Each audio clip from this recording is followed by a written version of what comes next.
est quand même terrible pour les Congolais.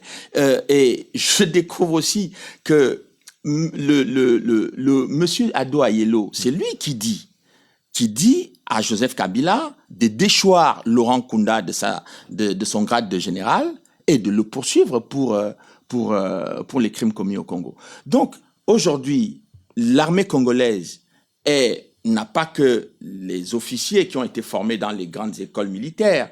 L'armée congolaise a aujourd'hui dans ses rangs des gens qui sont des parfaits criminels de guerre et aussi des gens qui viennent des pays dont on ne sait exactement pas d'où ils sont originaires. Donc, cette situation dramatique que vit l'armée congolaise rend l'armée congolaise inefficace dans ses opérations.